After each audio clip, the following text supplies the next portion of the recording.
1959. La CIA doit faire face à un nouvel ennemi, Fidel Castro. L'homme qui menace de répandre le communisme aux portes des USA. Les États-Unis craignaient que la révolution cubaine fasse chavirer toute l'Amérique latine. Le président Dwight Eisenhower veut faire assassiner le leader cubain et fait appel aux services secrets. Cependant, Castro est étroitement protégé.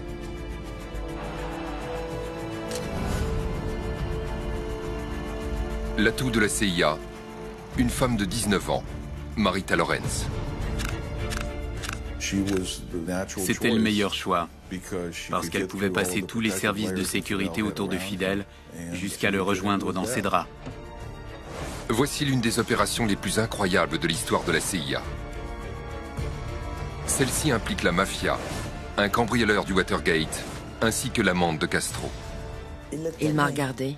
Tu viens pour me tuer?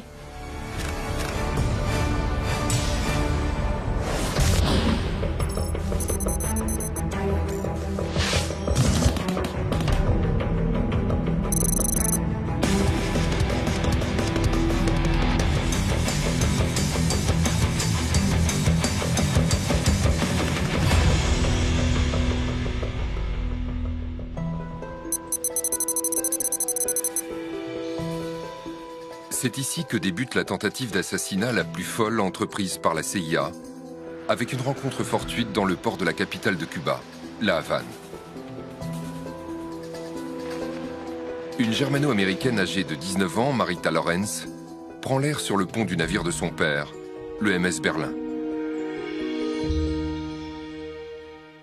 J'étais à bord du bateau. Mon père dormait. J'ai vu un canot s'approcher. Il venait dans notre direction. Au bout d'un moment, les passagers se sont levés et m'ont fait signe. C'est là que j'ai vu qu'ils avaient tous des armes, des uniformes verts et une barbe. Le canot est arrivé tout près. L'homme a saisi le garde-corps, il a levé les yeux et je l'ai regardé. Il a dit « Je monte ?» J'ai fait non. Et lui, si. Alors je lui ai demandé, « Qui êtes-vous » Là, il m'a lancé un regard et il a dit, « Je suis le commandant de Fidel Castro. »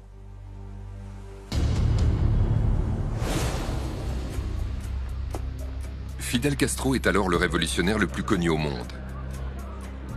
Un mois auparavant, en janvier 1959, il s'était emparé de Cuba à l'âge de 32 ans.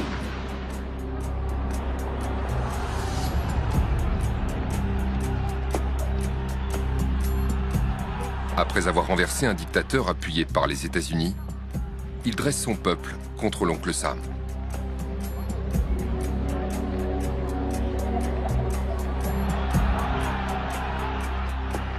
Castro devient Premier ministre de Cuba et forme une étroite alliance militaire et économique avec les Soviétiques. Ses liens avec l'Union soviétique et son désir d'encourager la révolution communiste en Amérique latine font trembler le continent jusqu'aux États-Unis. Nous n'avons pas réalisé l'importance de la menace à nos portes avant qu'il soit trop tard et que Castro s'empare du pouvoir. Il fallait rester vigilants si nous ne voulions pas nous retrouver avec un bastion communiste à 2 pas de chez nous.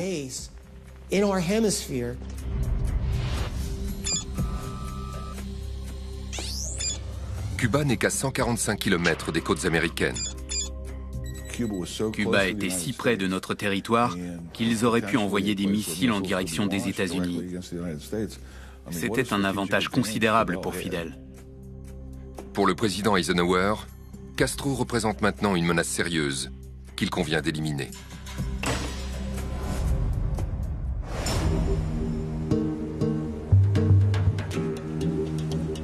Mais la jeune Marita ne sait rien sur l'homme qui s'apprête à monter à bord du bateau de son père. Très séducteur. Et il m'a regardé dans les yeux, comme pour me sonder. Lors de cette rencontre, la jeune Marita Lorenz est foudroyée par le charisme de Castro. J'ai vu ses yeux et ça a suffi. le grand amour. Je suis tombée sous son charme. Et c'est là que je l'ai embrassé pour la première fois. Et puis, mon père est arrivé en trombe. C'est là qu'a été prise cette photo de moi à table avec le premier officier et Fidel. J'ai retiré ma main immédiatement pour que mon père ne voie rien. Le père de Marita invite Castro à rester dîner avant de rentrer à New York le lendemain avec sa fille. Je m'en souviens. Je me tenais sur le pont supérieur pendant qu'on levait l'ancre. Il me manquait. J'étais folle de chagrin. Il fallait que je le revoie. À peine Marita est-elle rentrée que Fidel Castro l'appelle et l'invite chez lui à Cuba. C'est alors le début d'une histoire d'amour intense. Je n'ai même pas défait ma valise. Il me dit « Comment vas-tu? Tu me manques. » Et en mauvais anglais, il me demande de revenir. Je t'envoie un avion. Et me revoilà à La Havane, avec la même valise que je n'avais pas défaite.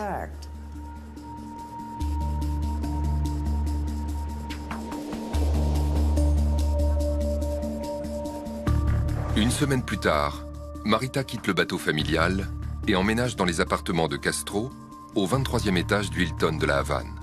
J'étais absolument terrifiée, heureuse, énervée et folle.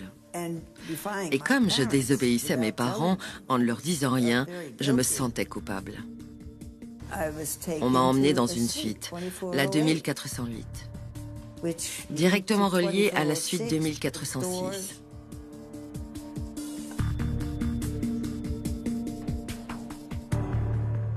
Ce qui me revient en premier, l'odeur des cigares. On est chez lui, j'observe la pièce, il y a plein d'uniformes et cette merveilleuse musique.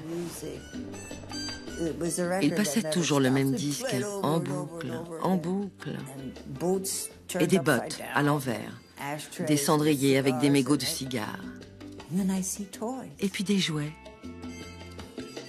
des petits chars.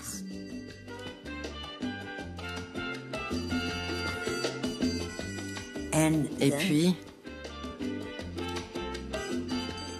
un bazooka à moitié caché sous le lit. C'était là que vivait Fidel.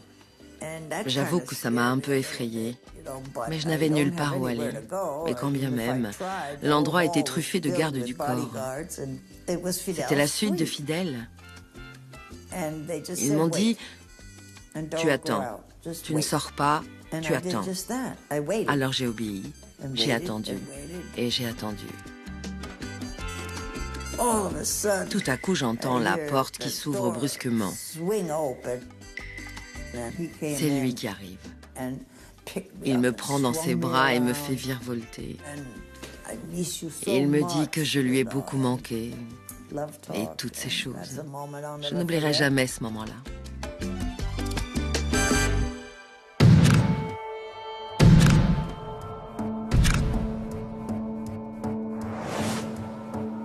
La CIA, qui cherche un moyen d'atteindre Castro, vient de faire une trouvaille capitale. L'accès à Fidel était très restreint. Il avait une sécurité très rapprochée, une escorte de gardes du corps, des consignes pour tous ses déplacements. Dès le départ, Fidel Castro s'est entouré d'une protection personnelle dans les règles de l'art. Il n'avait rien à envier au plus grand chef d'État. Il a créé l'un des meilleurs organismes d'espionnage et de contre-espionnage du monde entier. Pendant ce temps, à Washington, les agents de la CIA voient en la jeune Marita Lawrence une solution inespérée. On a affaire à l'une des cibles prioritaires du gouvernement et de la CIA, en la personne de Fidel Castro. Du coup, tous ceux qui l'accompagnent ou qui font partie de son entourage sont scrupuleusement examinés par les services de renseignement américains. La CIA, estimant que Marita pourrait être un élément capital, étudie ses moindres faits et gestes. Marita et lui avaient une relation amoureuse. Une relation qui lui donnait accès à sa chambre. Elle pouvait donc traverser toutes les couches de la sécurité. Pour la CIA et le gouvernement, c'était l'agent idéal à recruter. Personne ne pouvait le côtoyer d'aussi près, à part cette unique personne, son amante.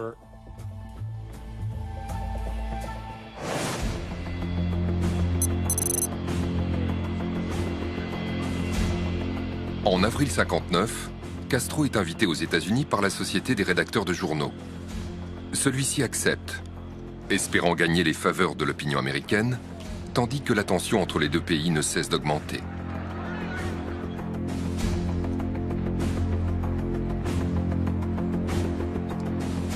Marita l'accompagne pour cette visite de 11 jours.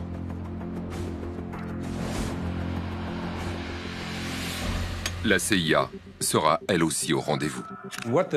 La CIA a eu recours au cycle de recrutement d'un agent externe. La première étape consiste à repérer un élément, une personne ayant un accès direct à la cible concernée. Ce repérage a peut-être eu lieu quand Marita séjournait à la Havane, ou alors, plus probable, quand elle s'est rendue aux États-Unis en compagnie de Fidel pour rencontrer Nixon. Il est arrivé à New York en pensant rencontrer le président Eisenhower. Mais ce dernier a refusé et l'a envoyé vers Nixon, ce qui a mis Fidel dans une colère noire. Il était fâché de ne pas être accueilli à bras ouverts en tant que nouveau dirigeant de Cuba. C'était une occasion idéale pour la repérer, évidemment. Il rencontrait Nixon, c'était une réunion sous haute surveillance. Vous pouvez être sûr que les renseignements américains ont scruté chaque détail de cette visite. Ensuite, ils évaluaient la personne, ses points vulnérables, si elle était apte au recrutement. Puis, ils la travaillaient, devenaient amis, trouvaient les leviers exploitables. Et enfin, ils passaient au pitch. Est-ce que ça vous dirait de travailler pour nous pour cette mission ?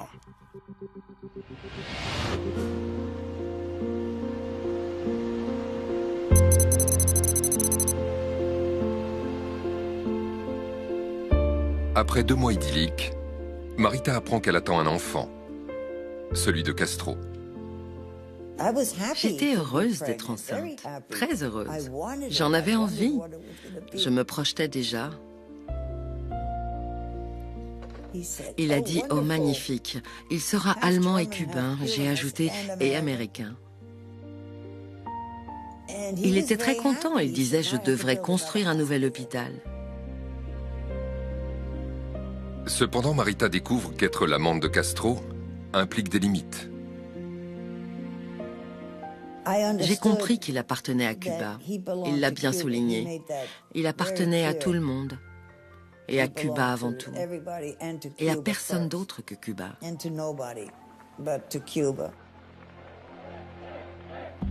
Aux États-Unis, l'inquiétude grandit devant la popularité de Castro. Fidel Castro était une figure colossale. Quand il a renversé le pouvoir au Nouvel An 1959, il descendait de la montagne après 2 ans d'insurrection. C'était le héros du peuple cubain. C'était un homme jeune, 32 ans, et il soignait son style, la barbe, l'uniforme.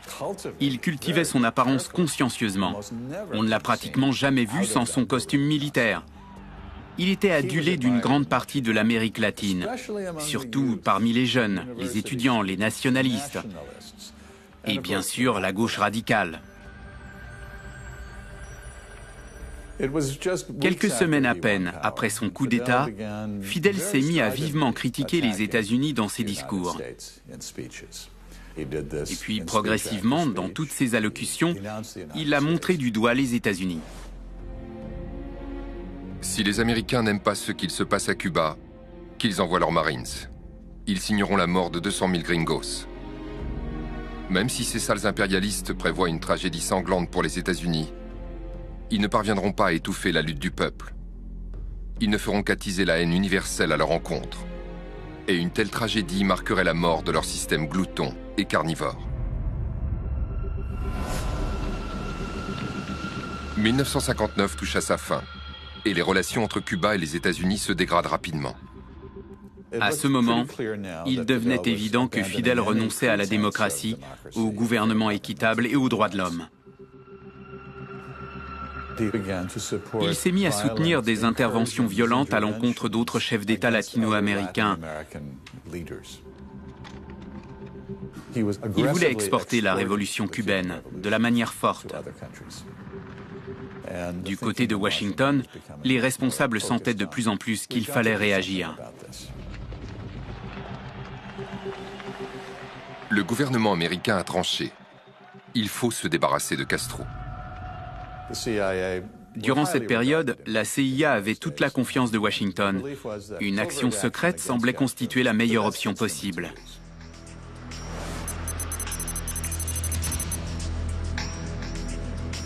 S'ensuit une série d'événements étranges et mystérieux qui mènera Marita à entrer en contact avec la CIA. Marita est seule dans les appartements de Castro au Hilton de la Havane. La naissance de l'enfant est prévue pour début décembre. Elle vient d'appeler le service de chambre pour le petit déjeuner. Tout allait bien, on se préparait pour l'arrivée du bébé. J'avais commandé mon petit déjeuner. J'ai bu le lait. J'ai eu le tournis. Ça devait être à cause des hormones. Sauf que non.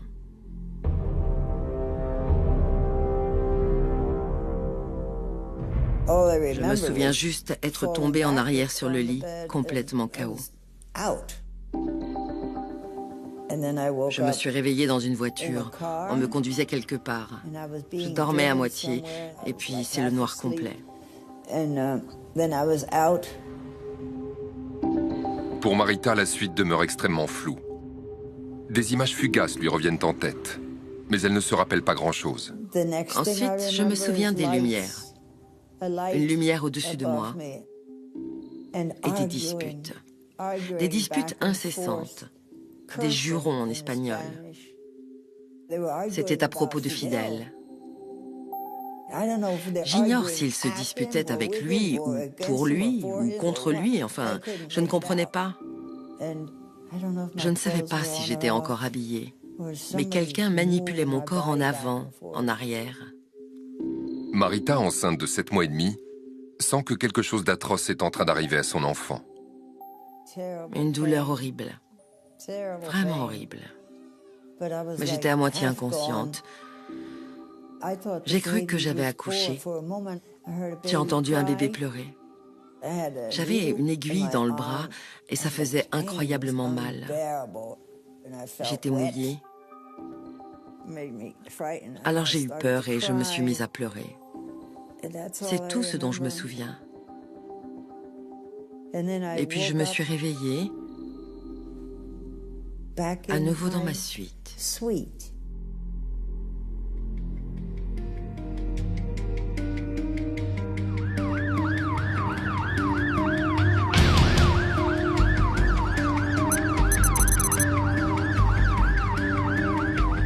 Marita est si mal en point qu'un assistant de Castro l'envoie à New York recevoir des soins médicaux urgents. Des agents du FBI l'attendent à l'atterrissage. Le FBI m'a réceptionnée à l'aéroport et on m'a conduite immédiatement à l'hôpital Roosevelt, escortée par le FBI. J'étais encerclée. Marita ne le sait pas encore, mais elle va bientôt intégrer le programme de la CIA visant à tuer Castro. Après avoir été droguée et forcée à avorter lors de son enlèvement à la résidence de Castro, Marita souffre d'une septicémie et doit être opérée au plus vite. Elle va vite découvrir ce qui lui est vraiment arrivé.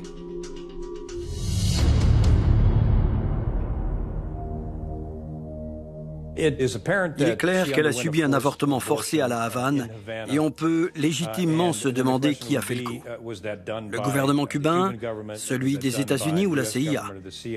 D'après ce que je sais sur ce genre d'opération menée par la CIA à l'époque, personnellement, je ne pense pas qu'elle soit responsable. Mon hypothèse, c'est que Castro lui-même est derrière tout ça. Il avait plusieurs amantes, et il est fort probable que Marita n'était pas la seule. La naissance d'un enfant aurait pu l'affaiblir politiquement. Les agents de la CIA ont invoqué l'avortement pour retourner Marita contre Castro. Si jamais Castro était effectivement derrière cet avortement forcé, on tenait le levier idéal pour préparer Marita, car il s'agit d'un cas typique de trahison. Non seulement parce qu'elle perdait son amant, mais aussi son enfant. Tout ça à cause de Fidel Castro.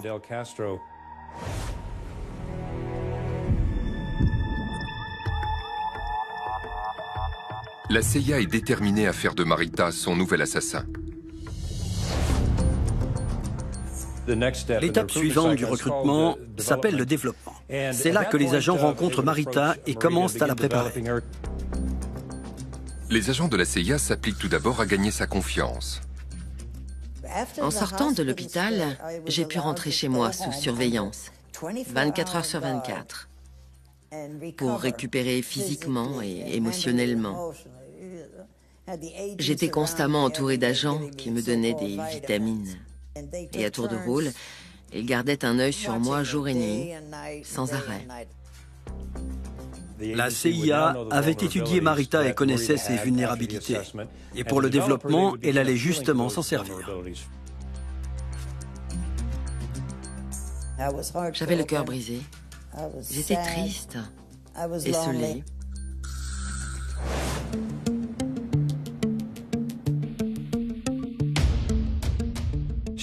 Elle a vécu une trahison. On l'a forcée à se séparer d'un enfant qu'elle aimait et qu'elle comptait garder. Elle était traumatisée. Elle a fini seule dans un hôpital à New York. Ils se sont servis de tout ça. Leur argument, c'était de dire « on va se venger de lui. Lui, il vous a fait ça. » Castro l'avait laissé à son triste sort. Il n'était plus l'homme qu'elle pensait connaître. J'avais 19 ans, j'étais très naïve. Je n'y connaissais absolument rien en politique, en diplomatie internationale ou même en histoire d'amour. Ils vont tâcher de la convaincre que les États-Unis sont les gentils et que Fidel Castro est le méchant. Ils me répétaient les mêmes choses encore et encore. Fidel a fait ci, Fidel a fait ça, etc. Je faisais des crises de larmes où je me roulais en boule et je pleurais à n'en plus finir. Je réclamais le bébé. Je balançais des objets et on me donnait des pilules pour me calmer. Il disait, c'est votre colère qui sort. Vous devez faire quelque chose pour vous en débarrasser. Avant de poursuivre le programme, les agents de la CIA doivent s'assurer que Marita ne leur a pas menti sur son passé. Ensuite, il est très important de disséquer la personne, la cible, sous tous les angles.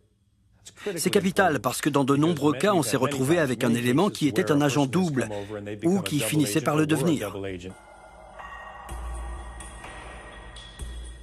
Donc, pour disséquer Marita, la CIA devait contre-vérifier toutes les informations qu'elle avait fournies à l'agence. Ses déplacements à la Havane, ses archives, voyages, ses connaissances sur place, si elle pouvait les joindre. Toute procédure est suspendue tant qu'on n'a pas fermement corroboré la crédibilité de ces témoignages.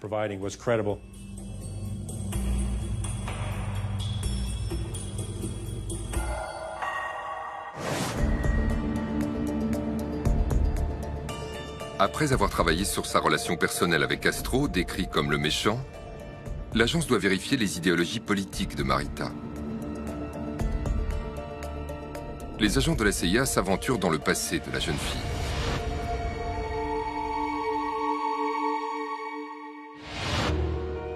Marita leur raconte qu'elle est née en Allemagne, le 18 août 1939. 2 semaines plus tard, son pays envahit la Pologne. J'ai grandi pendant la guerre. Je me souviens juste d'une période difficile. Les agents apprennent que son père, Heinrich, était capitaine de sous-marin. Quant à sa mère, Alice, elle était espionne pour la résistance française et les renseignements britanniques pendant la Seconde Guerre mondiale. Mes premiers souvenirs d'elle, c'était au sous-sol, quand elle écrivait en morse. Elle leur raconte qu'en 1944, sa mère a été démasquée et emprisonnée au camp de concentration nazi de Bergen-Belsen. Marita, qui avait seulement 5 ans, l'a accompagnée. J'ai été incarcérée dans une maison SS, puis transférée à Belsen. Quand la guerre prend fin en 1945, le camp de concentration de Belsen est libéré et Marita secourue de justesse. Un chauffeur d'ambulance britannique m'a retrouvée à moitié morte sous une couchette à Belsen. Il m'a sauvée.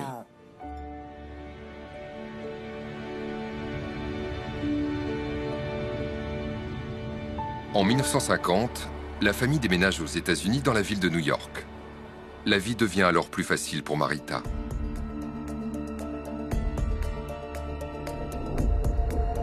L'histoire de l'enfance meurtrie de Marita en Allemagne permet aux agents de jouer sur sa loyauté envers son pays d'accueil. Pays où elle a connu le bonheur et pays que Castro menace à présent de détruire. Ayant insinué que Castro tient le mauvais rôle dans leur couple, la CIA élargit son approche et évoque sa haine de l'Amérique.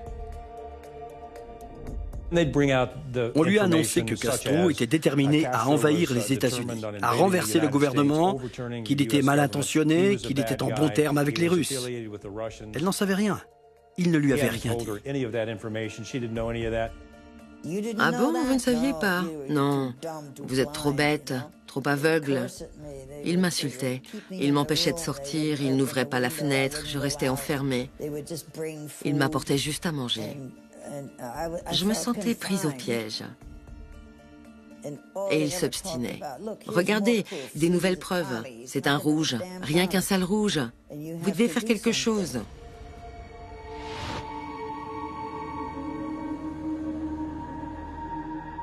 Après avoir épuisé Marita, les agents tombent le masque et lui demandent de se joindre à eux.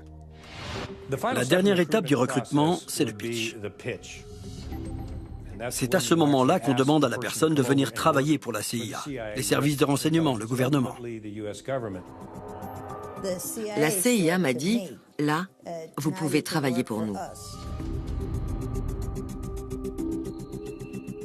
Le travail a porté ses fruits. Marita accepte. Les agents de la CIA lui révèlent alors le véritable objectif de la mission. On veut que vous l'éliminiez. Et je leur réponds, vous quoi? Vous me dites que vous voulez le tuer? Et ils me répondent, on n'emploie pas ce genre de terme, il s'agit de le neutraliser. Écoutez, vous pourriez verser quelque chose dans sa nourriture, vous l'empoisonnez et puis vous rentrez. J'ai répondu, je ne peux pas le tuer. La CIA persiste et décrit l'horreur d'un monde dominé par Castro et tente d'expliquer à Marita que c'est l'avenir des États-Unis qui est menacé. Il devait redoubler d'efforts pour la convaincre que Castro l'avait poignardé dans le dos, que son but ultime était d'envahir les États-Unis et de renverser le gouvernement, que des millions de vies étaient en jeu, que la Constitution était en jeu, voire qu'une éventuelle guerre nucléaire était en jeu, et qu'elle était l'une des seules à pouvoir l'arrêter. Et je me suis mise à les croire. C'est ce que ferait une bonne citoyenne. Je voulais faire partie des gentils, pas des méchants. Vous devez le faire. Non seulement pour vous, non seulement pour votre liberté, mais pour les États-Unis et ses habitants. Moins de 150 km. Il est aussi près que ça. Vous pourriez presque vous y rendre à pied. Vous sautez par-dessus une flaque et voilà, vous y êtes. Réfléchissez, Marita, vous allez sauver ce pays des sales griffes du communisme. Ma mère serait tellement fière de moi. On serait tous tellement fiers. Et j'aurais une étoile dans les locaux de la CIA à Langley.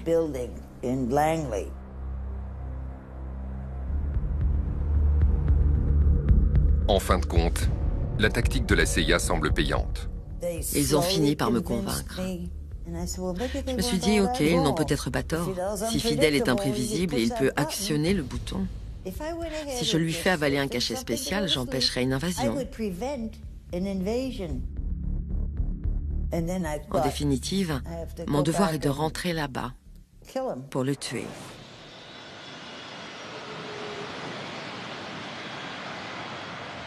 À la fin du mois de décembre 1959, la CIA veut mettre à l'épreuve sa volonté et renvoie son nouvel agent à Cuba.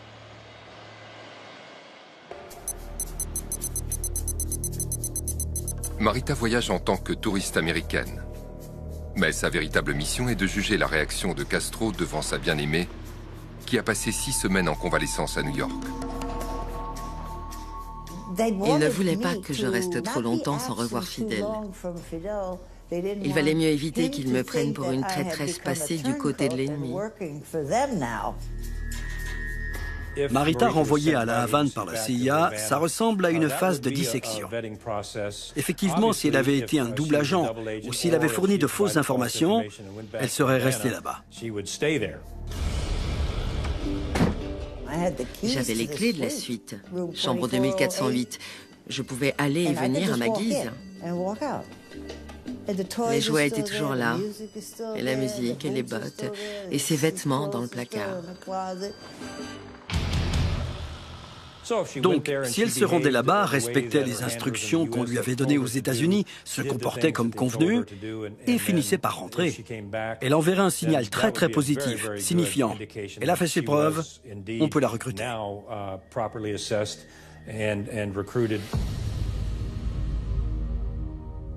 Marita réussit le test. La CIA peut maintenant planifier l'assassinat.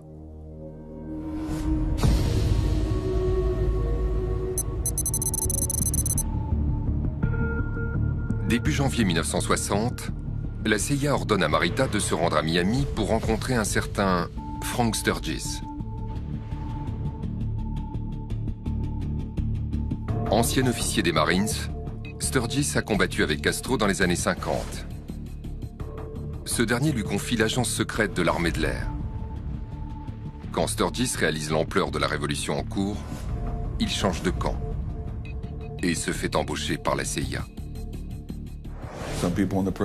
La presse le surnommait le James Bond grandeur nature, à juste titre. Il a employé une trentaine de faux noms au cours de sa carrière d'espion et d'assassin. J'ai vécu 1 an avec lui à Miami quand j'étais étudiant. Il avait un tiroir rempli de fausses cartes d'identité. Et même que certaines semblaient provenir de pays de l'Amérique du Sud. Ce type-là, comment dire, était un homme d'action, pas du genre à rester causé sans rien faire. Il croyait fermement au principe de liberté défendu aux États-Unis et n'aimait pas le communisme. Il détestait ce dogme du contrôle total de l'individu et il se battait contre ça. En résumé, il était en guerre contre Castro. Quand Marita a rencontré Frank Sturgis en janvier 1960 pour planifier l'assassinat de Castro, Frank travaillait alors main dans la main avec la CIA pour faire tomber le gouvernement cubain.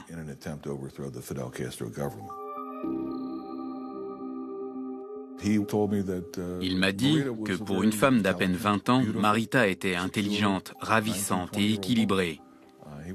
Il était impressionné de la voir si mature à un si jeune âge. Elle s'était retrouvée propulsée malgré elle sur l'échiquier mondial en raison de sa relation avec Fidel. Sturgis a pour tâche de trouver une arme adaptée que Marita pourra utiliser contre Castro. Devra-t-elle prendre un pistolet? Un couteau? Finalement, ce sont les pilules empoisonnées qui l'emportent. Pour s'en fournir, Sturgis sollicite une source inattendue. Quand Frank Sturgis m'a tout raconté, je lui ai dit « Du poison? Enfin, comment? Où est-ce que tu as trouvé du poison, Frank ?» Il m'a regardé et a répondu « J'ai fait appel à des amis. Et moi, des amis, disons de bons amis de la famille. » Et bien sûr, j'ai compris que c'était la mafia. Le scénario de la CIA travaillant avec la mafia n'est pas si extravagant. La pègre contrôlait la plupart des maisons de jeux cubaines depuis 50 ans. Mais en accédant au pouvoir, Castro l'a chassée. Elle savait que si Castro se faisait éliminer, elle pourrait revenir.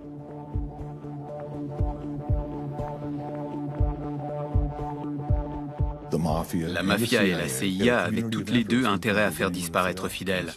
Je pense que c'est comme ça que ce scénario a vu le jour.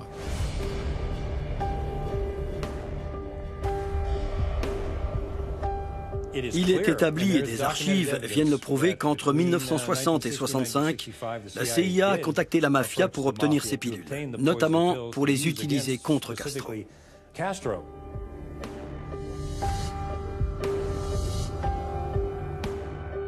Ils ont fait ça pour une raison évidente. La mafia pouvait se fournir ces poisons illégalement, contrairement aux États-Unis ou à la CIA qui préférait ne pas y avoir recours.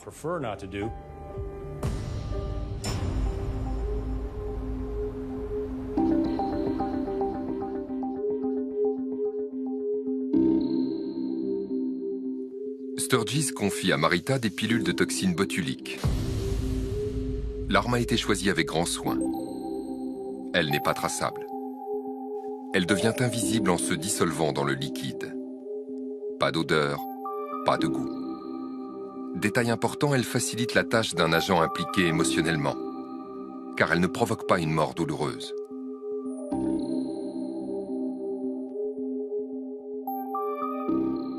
Ils lui ont tenu le discours suivant. Écoutez, ce sera une fin paisible. Vous n'aurez pas besoin d'actionner un pistolet. Il n'y aura aucune violence. C'est un acte de clémence d'utiliser le poison. Vraiment, c'est la manière la plus douce d'y parvenir.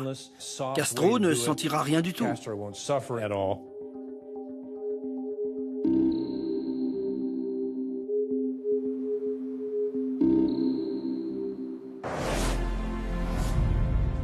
La CIA tient son agent, ainsi que l'arme du crime.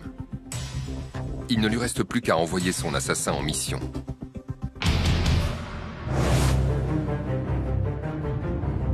L'agent se heurte cependant à un problème. Castro n'a aucune routine, aucune habitude, ce qui a le don d'énerver les espions. À un moment, il se trouve à La Havane, l'instant d'après à l'autre bout de l'île. Même ses proches collaborateurs ne peuvent prédire où il passera la nuit. Il n'avait pas d'horaire, aucune ponctualité. Personne ne pouvait prendre rendez-vous avec lui. Il avait toujours 6 ou 8 heures de retard. Ses montres ne servaient à rien. Il allait où il voulait, quand il voulait. Personne ne savait son programme à l'avance. C'était une cible très délicate. Il fallait identifier une routine, une manie, un motif assez récurrent pour pouvoir s'organiser au bon moment, au bon endroit. Finalement, les agents de la CIA repèrent un schéma. Castro diffuse régulièrement un bulletin télévisé pour informer son peuple des bienfaits de la révolution. Les agents de la CIA découvrent qu'avant de donner un discours en direct, il dort dans ses appartements, au Hilton de La Havane.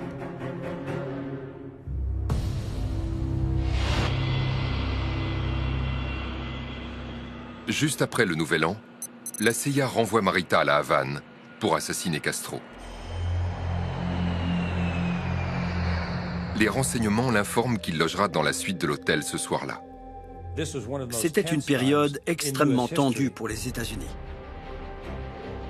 De par l'implication de notre armée et de nos espions dans la guerre froide, nos relations avec les Russes et leurs alliés cubains, cette opération était d'une importance capitale pour la CIA et notre gouvernement.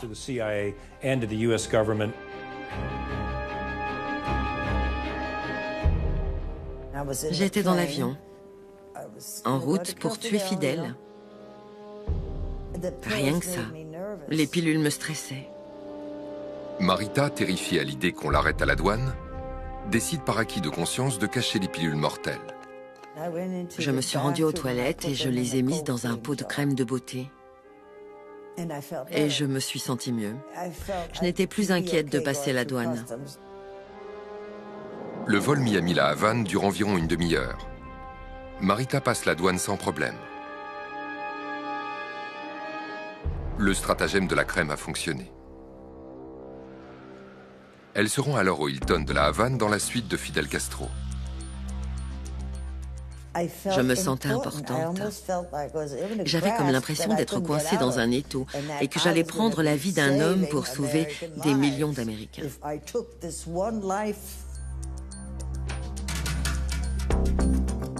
Je suis entrée, je me suis faufilée dans la salle de bain, j'ai fermé la porte, pourvu que Fidel n'entre pas sans prévenir. J'étais nerveuse. J'avais la vie de cet homme entre mes mains. Tout ça avec des petites pilules. Mon cœur battait la chamade. Mon Dieu, j'étais rongée par la peur.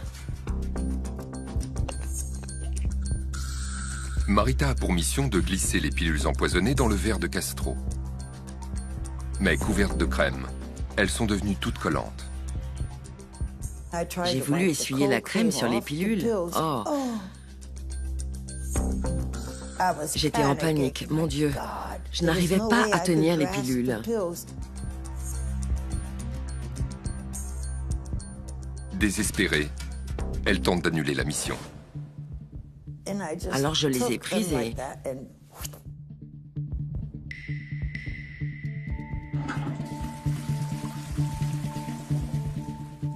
Elles étaient toujours là. Les pilules flottaient. Un vrai cauchemar. J'ai entendu une porte, c'est Fidel qui arrivait. Je n'arrêtais pas de tirer la chasse. Une pilule est partie, mais pas l'autre. Ça sentait la crème. Fidel était là.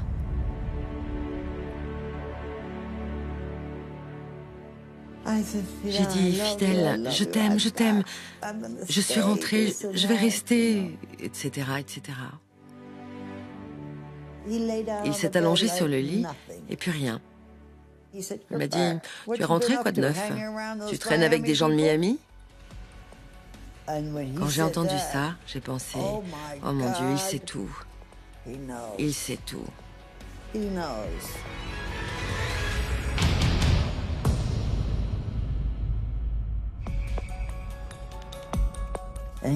m'a regardé, il a secoué la tête.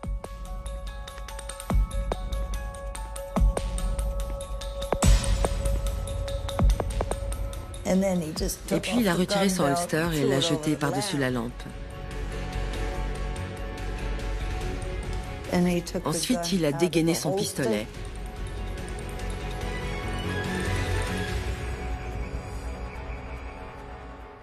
Je croyais qu'il allait m'abattre.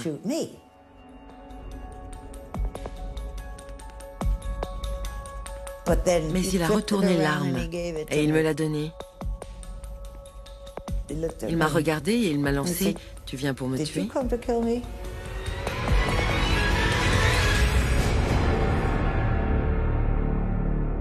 Il se tenait là, désarmé, vulnérable. Il a détourné le regard, l'air de dire « Elle a mon arme dans la main, qu'est-ce qu'elle va faire? Qui est-elle vraiment ?» Pendant une demi-seconde, je l'ai senti un peu nerveux. Et puis, il a pris une bouffée de son cigare, il a fermé les yeux. Il a dit « Personne ne peut me tuer. Nunca. Personne ne pourra jamais me tuer. »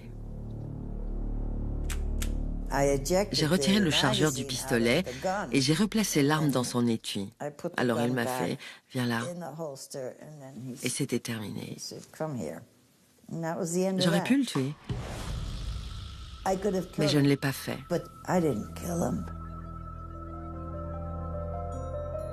Je me suis couchée près de lui. Il a enlevé le combiné du téléphone. J'étais tellement soulagée pour les pilules. J'avais peur que ma trousse de toilette prenne vie et sorte de la salle de bain. Mais on a fait l'amour. C'était plus beau que jamais. Mais il manquait quelque chose. Il manquait le bébé. Le soir même, Marita rentre à Miami et annonce à la CIA qu'elle n'a pas réussi à tuer Castro. Pour Frank, lors de cette mission, Marita a perdu son sang-froid. Essentiellement parce qu'elle tenait à Fidel. Les sentiments du passé ont repris le dessus et elle n'avait tout simplement pas la force de l'exécuter.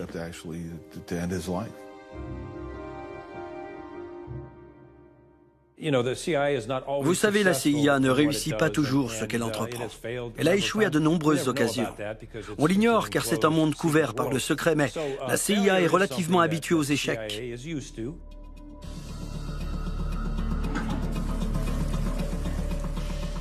Donc, si Marita devait échouer sa mission, l'agence avait prévu de passer au plan suivant. Et c'est ce qui est arrivé. Après l'échec de Marita, la CIA réalise qu'elle devra mettre au point de nouvelles ruses pour éliminer Castro.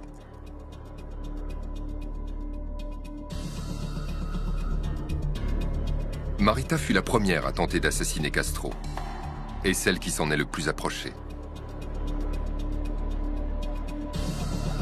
Depuis, on estime que 638 complots d'assassinat contre Castro ont vu le jour. Plan d'invasion totale, cigares explosifs, stylos empoisonnés ou encore tireurs d'élite. Tous ont échoué. Et Castro, quittant le pouvoir en 2008 après une carrière record pour un chef d'État, vit toujours.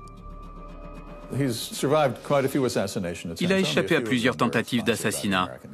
Les États-Unis n'en revendiquent qu'une poignée. Beaucoup d'autres ont été fomentés par des exilés cubains farouchement opposés à Castro.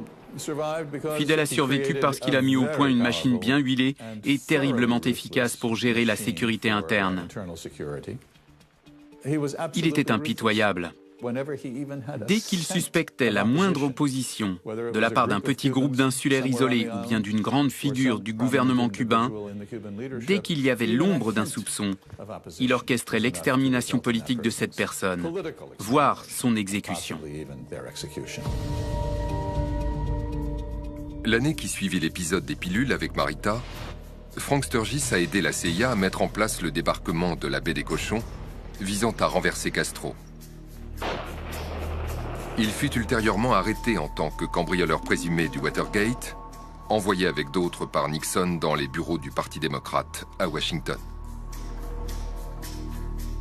Il a passé 13 mois derrière les barreaux. Quant à Marita, elle a poursuivi sa lutte contre le gouvernement Castro. Lors d'une campagne de collecte de fonds, elle a rencontré un autre dictateur, l'ancien président du Venezuela, Marcos Pérez Jiménez. Marita est tombée amoureuse de Pérez. Ils ont eu une fille et une brève relation avant qu'il ne soit écroué pour un détournement de 200 millions de dollars. En 2000, Marita est retournée à La Havane, espérant retrouver Fidel Castro. Mais il a refusé de la voir. Aujourd'hui, elle vit toujours à New York.